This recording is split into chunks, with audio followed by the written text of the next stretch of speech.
Today we're going to be taking a look at the KWA USP. It's made by KWA, but it's got full licensing from Umarex. Let's get into the unboxing.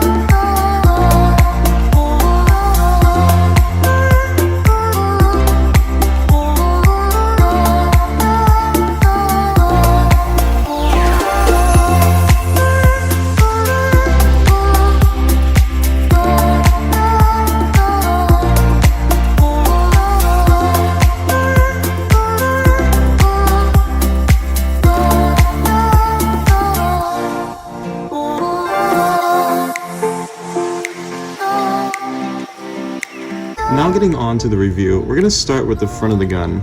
Up front you have your orange tip, it's federally mandated. Now this is painted onto the barrel, so it's non-removable, and there are no threads underneath.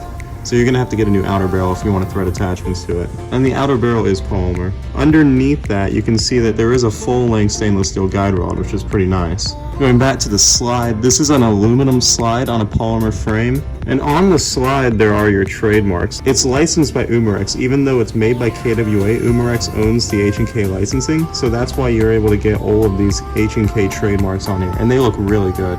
And they didn't skimp out on any of the fine details. You can see that there's even trademarks on the barrel. They even went so far as to put red paint on the mock extractor to show a chamber loaded indicator.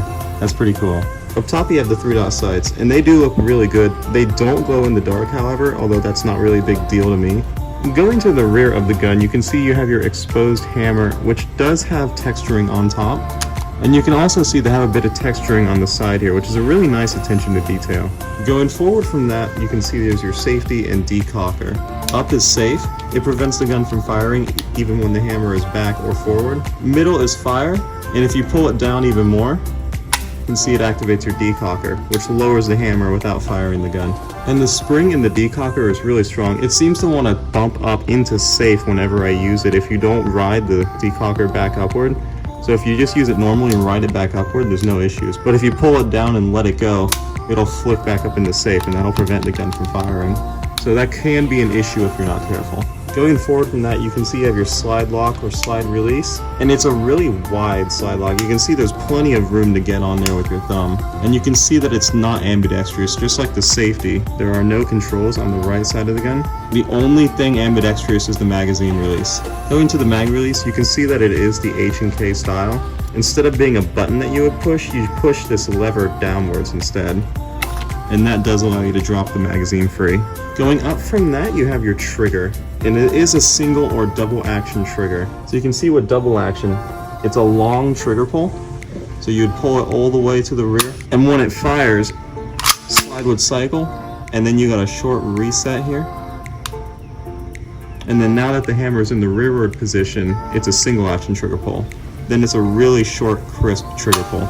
I am having a slight issue though with my gun in the double action trigger. You can see when I pull it, the hammer doesn't go nearly as far back as it would with single action. So if we pull it into single action, you can see how far back the hammer is. And this prevents the gun from getting a full burst of gas out of the magazine. It gets only a little bit and doesn't have anywhere near enough gas to cycle the slide. Again, I'm not sure if this is only with my gun or other people are experiencing this problem. Adjusting the hop-up is really easy. There's no disassembly required. Just simply remove the magazine, pull the slide to the rear, then you can use the included tool to go in from the ejection port and adjust the hop-up.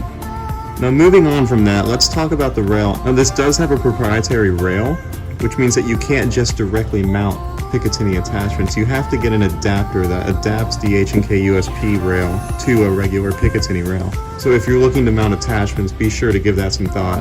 Moving to the grip, you can see there is a nice bit of texturing on the grip. You can see there's texturing on the front, sides, and rear of the grip. Now this feels really good to me. However, if you have smaller hands, it may be a little big for you. And moving downward on the grip, you can see there's even recesses for the magazine. So if it got hung up, however, it didn't drop free, you could rip it out of there while holding the magazine release.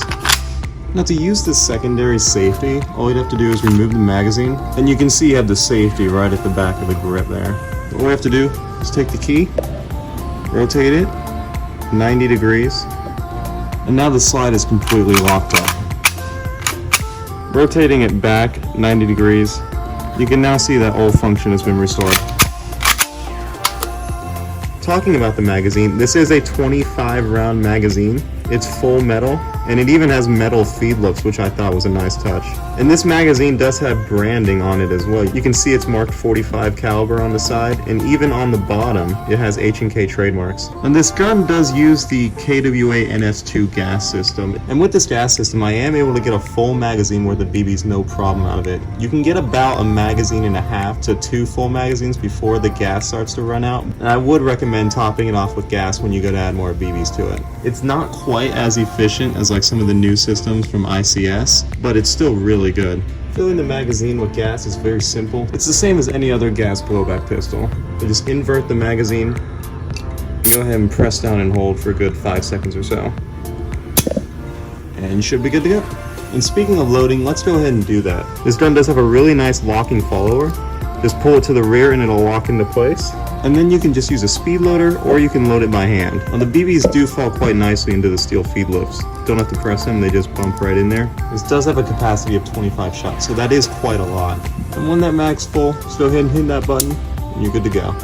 So let's go ahead and get it on the range and see how it shoots.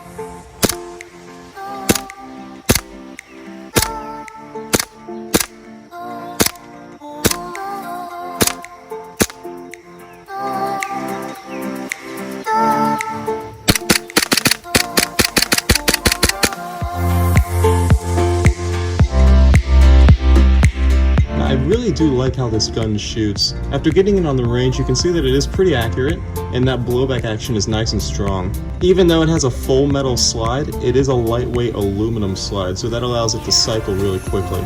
And that trigger pull is really nice and crisp in single action. Overall, I do really like this gun a good bit. It does have a couple issues, however, with that double action not working fully, but that can just be my pistol. You probably won't have that same experience.